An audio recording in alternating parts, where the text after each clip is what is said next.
The champagne flute nearly slipped from my fingers when Adrian Kozlov raised his voice above the holiday party chatter and said, "You know what I love about these diversity hires?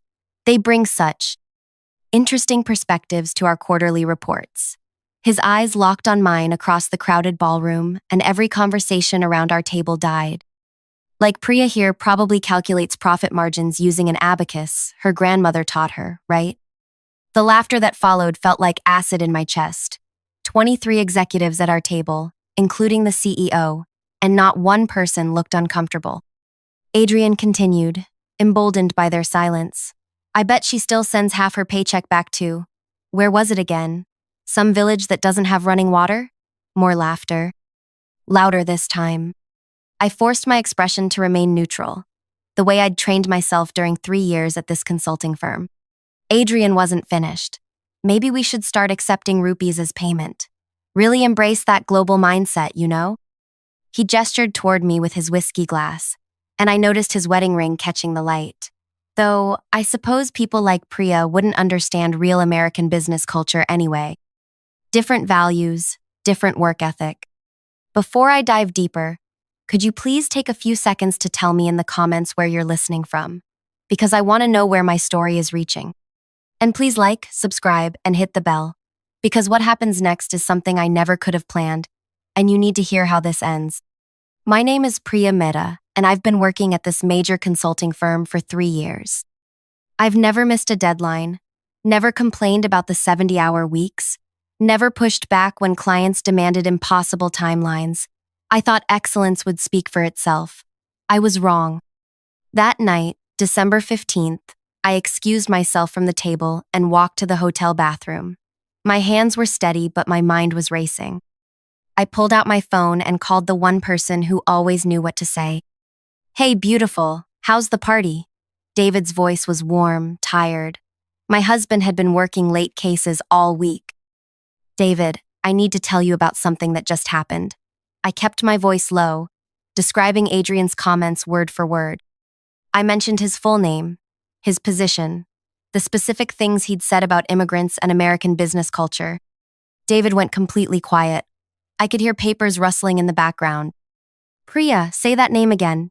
"Adrian Kozlov. Spell the last name." "Kozlov. Why?" "I need you to describe him. Height, age, everything you can remember." Something in David's tone made my pulse quicken. About 6'2", maybe 45, graying temples, expensive suit. He has this confident way of speaking, like he owns every room he enters. "David, what's going on?" "I've been hunting this man for 3 months." David is a federal immigration attorney who specializes in visa fraud cases. He'd mentioned a particularly frustrating case recently. Someone working illegally after their H-1B visa expired, using falsified documents. The case had stalled because they couldn't definitively locate the suspect. "The man I'm looking for has been using multiple identities," David continued, his voice getting sharper. "But the physical description matches perfectly. And Priya, the things he said tonight, only someone who's navigated visa processes illegally would know those specific details about immigration law." I felt something shift inside my chest. "What do you mean?" His comment about real American business culture, that's exact language from deportation proceedings. And when he mentioned work ethic differences, he used terminology that appears in fraudulent employment authorization documents. These aren't things a natural-born citizen would know. I walked back toward the ballroom, but stayed near the entrance where I could see Adrian holding court at our table. He was gesturing animatedly, telling another story that had everyone laughing. "There's more," David said. "Remember how he mentioned people sending money back to villages without running water? That's specific language from a case file involving someone who was sending money to avoid family deportation in Eastern Europe. The suspect we're tracking has been funneling money through multiple accounts to keep relatives hidden." As I watched Adrian, details I'd never noticed before suddenly became significant.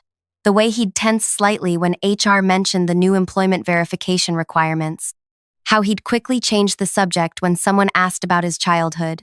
The expensive watch that seemed inconsistent with his claimed salary history. "David, can you run employment verification right now?" I'm already pulling his records. Give me 10 minutes. I stayed by the entrance, watching Adrian continue his performance. He was now telling a story about anchoring babies that included details about specific deportation cases, details that weren't public knowledge. My phone buzzed with a text from David.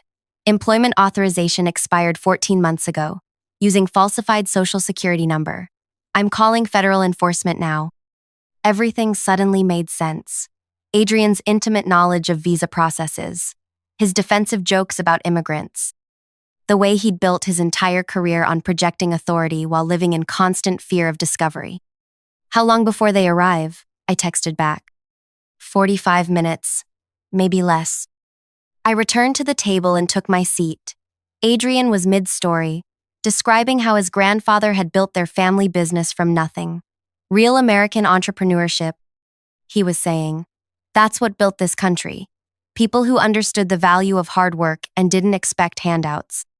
But now I could hear something different in his voice. Desperation disguised as confidence.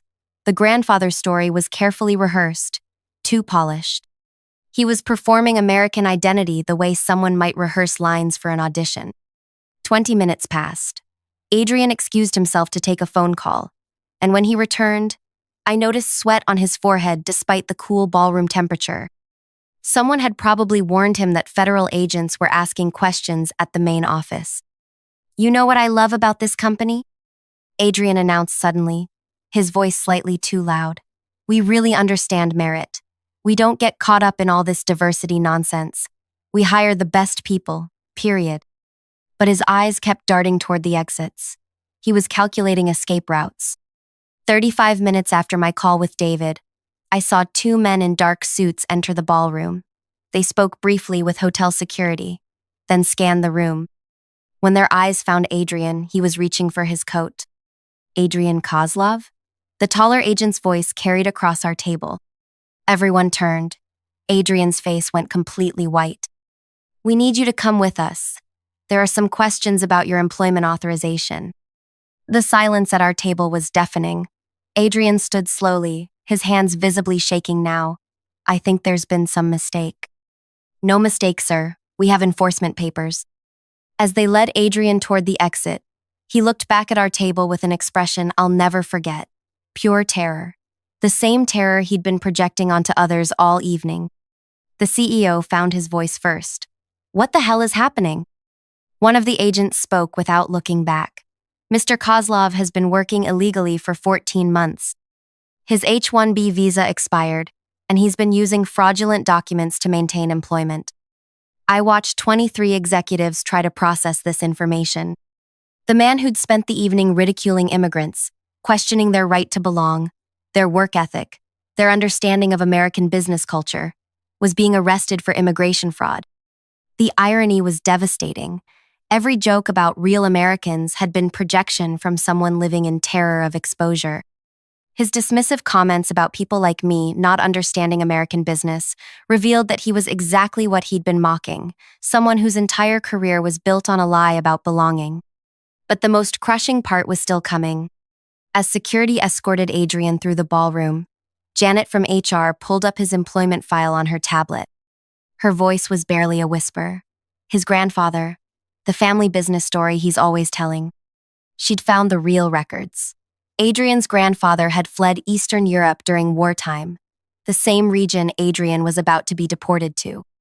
The heritage he'd spent years hiding while building his career on the lie that he was born here. Every story about American entrepreneurship had been stolen from someone else's family history. Every comment about real Americans had come from someone whose deepest fear was being discovered as exactly what he claimed to despise. The room fell completely silent as we watched our supposedly all-American executive disappear through the ballroom doors in handcuffs. The same man who'd questioned my right to belong, who'd suggested I didn't understand American business culture, who'd built his authority on mocking others' heritage, was being removed for the very things he'd spent the evening ridiculing. I sat at that table, surrounded by 22 executives who suddenly couldn't look at me directly, and felt something I'd never experienced before. Not satisfaction, exactly. Something deeper. Justice. But the story doesn't end there. What happened next changed everything. not just for Adrian, but for our entire company. And it revealed something about my own family's history that I never saw coming. The next morning, our office felt different. Word had spread quickly about Adrian's arrest, and by 9 a.m., every employee knew the details. The man who'd questioned everyone else's credentials had been working illegally for over a year. But what happened that morning revealed something much deeper than immigration fraud. I arrived early, hoping to avoid the stares and whispered conversations. Instead, I found my assistant Rebecca waiting by my office with a thick manila envelope. Priya, this came by special delivery an hour ago. The return address says it's from the Department of Homeland Security. My hands trembled as I opened it. Inside were photocopies of documents I'd never seen before, along with a letter from David's supervisor. Mrs. Mehta, your husband's investigation into Adrian Kozlov revealed connections to a larger document fraud network. We need to speak with you about your family's immigration history. Specifically, records show your grandfather may have been involved in cases connected to this network. Please contact our office immediately. I sank into my chair, staring at the papers, copies of documents bearing my grandfather's signature, forms I didn't recognize. A photograph of my grandfather shaking hands with a man I'd never seen before. Rebecca noticed my expression. Everything okay? Before I could answer, my phone rang. David's voice was tense. Priya, we need to talk. The Adrian Kozlov investigation opened up something huge, and your family name appeared in files we never expected to find. What kind of files? Immigration assistance records from the 1960s. Your grandfather wasn't just an immigrant who came here legally. He was helping other people navigate the system. People who couldn't get through traditional channels. I thought about my grandfather, who died when I was 12. He'd owned a small legal services office, helping immigrants with paperwork and translations. I'd always assumed it was simple document preparation. David, what are you saying? I'm saying your grandfather was running an underground network that helped people establish legitimate lives here. People fleeing persecution, political refugees, families trying to escape violence. The documents show he connected people with employment, housing, legal assistance, but he also helped some people who couldn't wait for official channels. My world tilted. Are you saying he was involved in document fraud? I'm saying he was saving lives, but some of those lives required creative interpretation of immigration law. David explained that Adrian Kozlov's document fraud had been traced to a network that originated decades ago, a network my grandfather had helped establish. But where my grandfather had used it to help genuine refugees, people like Adrian had corrupted it for personal gain.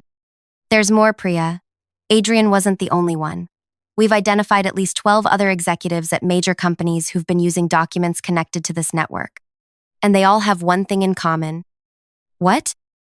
They're all targeting companies with high immigrant populations. They get hired, establish authority, then systematically undermine and eliminate immigrant employees. It's not random bias, it's coordinated. I thought about the past 3 years at our firm, how immigrant employees seem to struggle with advancement, how projects led by people with foreign names somehow faced more scrutiny, how Adrian always seemed to know exactly which employees to target with his comments. David, are you saying Adrian was deliberately hired to target people like me? I'm saying the investigation suggests a pattern. These fraudulent employees aren't just hiding their status, they're actively working to eliminate legitimate immigrant employees who might notice inconsistencies in their stories. The irony was staggering. Adrian had been terrorizing immigrant employees not just out of personal bias, but because our presence threatened his carefully constructed lie. Every comment about real Americans had been designed to make us doubt our own legitimacy, to keep us from looking too closely at his credentials. But there was still more. That afternoon, David arrived at my office with Agent Martinez from Homeland Security. They'd brought additional files, documents that changed everything I thought I knew about my family. Mrs. Mehta, your grandfather's network helped over 400 families establish legitimate lives in America between 1962 and 1985. But 3 months ago, someone began using his old contact networks to target the descendants of people he'd helped. Agent Martinez spread photographs across my desk, pictures of employees at different companies, all immigrants or children of immigrants, all facing mysterious career setbacks or workplace harassment. Adrian Kozlov was part of a larger operation. They've been identifying successful immigrant families and systematically infiltrating their workplaces. The goal was to drive them out of high-level positions and replace them with people working under fraudulent credentials. I stared at the photographs, recognizing faces from industry conferences, LinkedIn connections, people I'd met at networking events. All of us had been targeted. But here's what they didn't expect, Agent Martinez continued. Your grandfather kept detailed records of everyone he helped. Names, locations, family connections. When we cross-referenced those records with the current targeting operation, we found something. She handed me a file with Adrian's real background. His grandfather hadn't fled wartime Europe as he'd claimed. He'd been deported from America in 1953 for documentation fraud. Adrian's entire family history was fabricated. The war refugee story was stolen from the files of someone your grandfather actually helped, a real refugee whose family had legitimately escaped persecution. Adrian had been using stolen family histories to build his American identity. David leaned forward. Priya, your grandfather's records contained detailed family histories of everyone he helped. When these fraudulent networks accessed those files, they didn't just steal documents, they stole entire life stories. Including mine? Agent Martinez nodded. Adrian knew details about your family's immigration story because he'd studied your grandfather's files. His comments at the party weren't random insults. He was using intimate knowledge of your family's legitimate struggle to project his own illegitimate fears. I felt sick. He knew about my grandmother's work visa issues in 1968. He knew about my father's naturalization ceremony. He's been studying my family's real history to attack me with it. And to learn how to better impersonate legitimate immigrants, David added, these fraudulent employees have been stealing not just documents, but the actual experiences and stories of real immigrant families. Agent Martinez gathered the files. Mrs. Mehta, your family's legitimate story has been used to attack dozens of other immigrant families. But it's also the key to bringing down this entire network. What do you mean? Your grandfather's records contain the real stories behind every identity these people have stolen. We can prove not just that they're working illegally, but that they've built their entire careers on stolen immigrant experiences. As they left my office, I sat alone with a revelation that changed everything. Adrian hadn't just been hiding his illegal status, he'd been weaponizing my own family's legitimate immigration story against me. Every detail he'd used to mock my heritage had been stolen from the very files that documented our legal right to belong. But the most devastating truth was still coming. That evening, David called with news that would transform this entire story from personal revenge into something much larger. Priya, we found the original source of the document theft, the person who's been coordinating this entire operation, using your grandfather's files to target immigrant families across the country. Who? Someone much closer to you than we ever imagined. My blood turned to water. David, what do you mean someone close to me? The coordination hub for this entire operation has been traced to Meridian Legal Services. That's my uncle's firm. The words came out as a whisper. Uncle Raj took over grandfather's practice when he died. David's silence told me everything. My uncle Raj, my father's brother, the man who'd helped my family navigate every legal document for the past 15 years. The man who'd celebrated every promotion with us, who'd given speeches at family weddings about the importance of legitimate paths to success. Priya, the files show he's been selling access to your grandfather's client records for 2 years. Every family your grandfather helped, every story, every personal detail, Raj has been packaging them and selling them to people like Adrian. I couldn't breathe. Uncle Raj had been at our house just last month, talking about how proud grandfather would be of my career success. He'd listened to me complain about workplace discrimination, nodding sympathetically while secretly profiting from the very network attacking me. There's more, David continued. Raj wasn't just selling information. He's been actively recruiting people like Adrian, placing them in companies where they could target the descendants of your grandfather's clients. It's not random, it's systematic elimination of successful immigrant families. My hands were shaking as I processed this. David, Raj knows everything about every immigrant family in our community. Wedding announcements, graduation ceremonies, job promotions. He's been tracking our successes and using them to coordinate attacks. The money trail shows payments from 12 different fraudulent employees across 8 companies, all targeting people whose grandparents or parents used your grandfather's services decades ago. I thought about every family gathering, every community celebration where Raj had been present, asking detailed questions about our careers, our colleagues, our workplace challenges. He hadn't been making conversation, he'd been gathering intelligence. But Priya, here's what he didn't anticipate. Your grandfather kept duplicate records at home, records that Raj never found. David explained that when federal agents searched my grandfather's old house, now owned by my aunt, they'd discovered a hidden safe containing complete copies of every file from his practice. Files that documented not just the families he'd helped, but the specific legal vulnerabilities of people who might abuse those same systems. Your grandfather suspected that someone might eventually try to corrupt his network. He documented everything, including detailed profiles of people who showed signs of using immigration assistance for fraudulent purposes. Are you saying grandfather predicted this? I'm saying he was prepared for it, and one of those profiles matches Raj perfectly. Agent Martinez had returned to my office and was spreading new documents across my desk.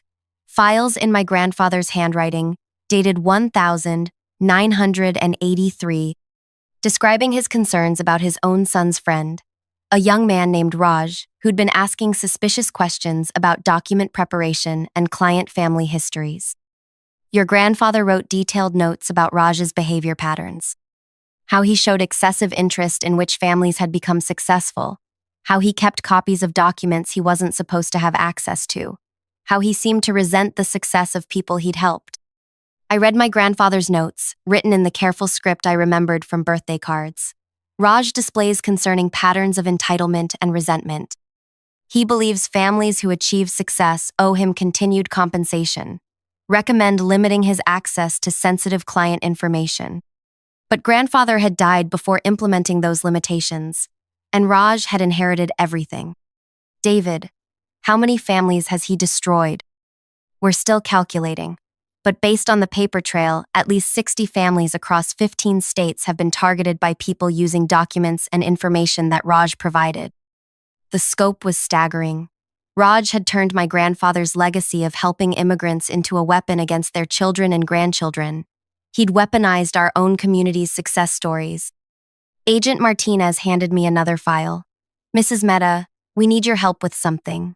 Raj doesn't know we've discovered his involvement yet. We want to set up a controlled operation to document his activities. What kind of operation? We want you to approach him naturally, as a family member, and mention that you're concerned about workplace harassment. See if he offers any unusual advice or asks suspicious questions. That evening, I drove to Raj's office for what I told him was an emergency family legal consultation. The same office where my grandfather had helped hundreds of families build legitimate lives in America. Raj greeted me with the warm smile I'd known since childhood. Priya, what's wrong? You sounded upset on the phone. I sat across from his desk, surrounded by my grandfather's old files, and began the most difficult performance of my life. Uncle, I'm having serious problems at work. There's a vice president who's been making discriminatory comments about immigrants. I think he's trying to push me out. Raj's expression shifted slightly. What kind of comments? I described Adrian's behavior in detail, watching Raj's face carefully. When I mentioned Adrian's name, something flickered in his eyes. Uncle, what should I do? I feel like I can't prove anything, and he has so much power in the company. Raj leaned back in his chair, studying me. Priya, sometimes these situations resolve themselves. People who live lies eventually get exposed. What do you mean? I mean that people who project authority while hiding their own vulnerabilities tend to make mistakes. Sometimes they attack others because they're terrified of their own secrets being discovered. I felt like I was talking to a stranger. Uncle, do you know something about Adrian specifically? Raj smiled. and for the first time in my life, it looked predatory. I know that successful people like you threaten certain individuals who've built their careers on deception, but I also know that those individuals sometimes disappear from problematic situations. Disappear how? Immigration issues can be very complicated, Priya. Sometimes people discover they're not as secure as they thought they were. My skin crawled. Raj was describing exactly what had happened to Adrian, but he was talking about it like he'd orchestrated it. Uncle, are you saying you can help make my workplace problems go away? I'm saying that your grandfather's old files contain interesting information about various people. Information that might be useful in resolving workplace conflicts. He was admitting everything, believing I was asking him to weaponize his stolen information network against someone who was already in federal custody. What kind of information? Raj opened a filing cabinet and pulled out a folder marked with Adrian's name. Employment verification records, family background details, financial information. Everything someone would need to address inappropriate workplace behavior. I stared at the folder, realizing Raj had been building detailed profiles on people like Adrian not to expose them, but to control them. He wasn't just selling information, he was running an extortion network. Uncle, how do you have all this information? Your grandfather was very thorough, Priya. He documented everything about everyone he encountered. I've simply expanded on his methods. Expanded how? Raj's expression hardened. Your grandfather was too soft. He helped people and then let them become successful without paying proper respect. I've created a system where success comes with ongoing obligations. The truth hit me like a physical blow. Raj wasn't just targeting immigrant families out of corruption, he was targeting them out of resentment. He believed that everyone my grandfather had helped owed him continued tribute for their success. Uncle, are you saying you've been collecting payment from immigrant families who achieved success? I'm saying I've created a more sustainable model than your grandfather's charity work. People who benefit from our community's assistance should contribute back to that community. But his definition of community was just himself. Raj had been running a protection racket disguised as legal services, threatening successful immigrant families with exposure of old documentation irregularities unless they paid him ongoing fees. And when families like mine refused to pay, or didn't even know we were supposed to pay, he'd been placing people like Adrian in our workplaces to drive us out. Priya, your family has done very well for yourselves. Perhaps it's time to discuss how you might show appreciation for the foundation that made your success possible. He was shaking me down right there in grandfather's old office, using grandfather's own files as leverage. I stood up slowly. Uncle, I think I need to consider your offer carefully. Of course, but don't take too long. Workplace situations can escalate quickly when left unaddressed. As I walked toward the door, Raj called after me. Priya, remember that family loyalty works both ways. The community that helped build your success expects that success to benefit the community in return. I drove home in a daze, knowing that federal agents were monitoring our conversation through the wire I'd been wearing. Raj had incriminated himself completely, admitting to extortion, document trafficking, and coordinating workplace harassment across multiple states. But more than that, he'd revealed the true scope of his betrayal. He hadn't just corrupted my grandfather's legacy, he'd perverted it into the exact opposite of everything grandfather had stood for. 3 days later, federal agents arrested Raj at his office. They found detailed files on over 200 families, payment records showing systematic extortion, and communication logs proving his coordination with fraudulent employees like Adrian. The local news covered it as the largest immigration document fraud case in state history. But they missed the deeper story, how one man had turned a network designed to help immigrants into a weapon against their own children. The morning after Raj's arrest, I received a call from someone I'd never expected to hear from, Mrs. Chen, whose family had owned the restaurant down the street from my grandfather's office. Priya, I saw the news about Raj. I need you to know something about your grandfather. She explained that my grandfather had suspected Raj's corruption years before his death. He'd been quietly documenting Raj's suspicious behavior and had hidden evidence specifically to protect the families Raj might target. Your grandfather left instructions with me, Mrs. Chen continued. If Raj ever tried to use his files against immigrant families, I was supposed to contact his grandchildren and give them a key to a safety deposit box. That afternoon, Mrs. Chen handed me a small key and an address. Inside the safety deposit box, I found letters from my grandfather addressed to me, my siblings, and our cousins. Letters explaining everything he'd suspected about Raj and detailed instructions for protecting his client families. But the most important thing in that box was a complete record of every legitimate immigration story that Raj had stolen and sold. Stories that could now be returned to their rightful families and used to rebuild the lives that Raj had destroyed. My grandfather had known that someone might try to corrupt his legacy, but he'd also known that the truth would eventually surface, and he'd prepared for that moment. Today, 18 months later, I'm still working at the same consulting firm, but everything has changed. Raj is serving federal prison time for immigration fraud and racketeering.